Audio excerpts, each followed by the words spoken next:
Fundamentals of Sanatana பயிற்சி பட்டறை, நேரடி மற்றும் இணைய வழி வகுப்புகள் டிசம்பர் 13 முதல் 17 வரை.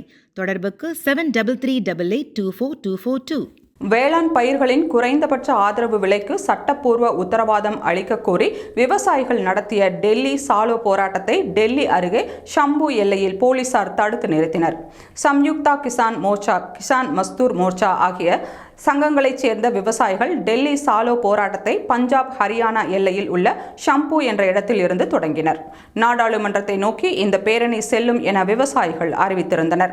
பேரணி செல்பவர்களை தடுத்து நிறுத்த ஏராளமான போலீசார் குவிக்கப்பட்டனர். முன்னேற்பாடாக கண்ணீர் புகை குண்டுகளை வீசுவதற்கும் தண்ணீர் பீச்சியடித்து கூட்டத்தை கலைக்கும் வாகனங்களும் தயாராக வைக்கப்பட்டிருந்தன.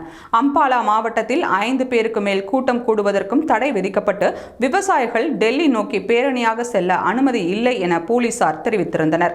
ஆனாலும் தடைகளை மீறி விவசாயிகள் கைகளில் கொடிகளை ஏந்தி பல்வேறு கோஷங்களை எழுப்பி டெல்லி சாலோ பேரணியை தொடங்கினர்.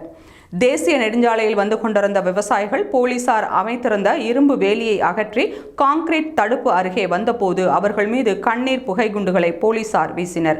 இதனால் அங்கு பெரும் பரபரப்பு ஏற்பட்டு அனைவரும் கலைந்து ஓடினர். இதையடுத்து ஷம்பு எல்லையில் செய்தியாளர்களிடம் பேசிய விவசாயிகள் சங்க தலைவர் சர்வான் சிங் பந்தர், டெல்லியை நோக்கி செல்ல முடியாதவாறு போலீசார் தடுப்பதாகவும், போலீசார் கண்ணீர் புகை குண்டுகளை வீசியதில் 6 பேர் காயமடைந்துள்ளதாகவும், எனவே பேரணியை நிறுத்தி வைத்துள்ளதாகவும் தெரிவித்தார்.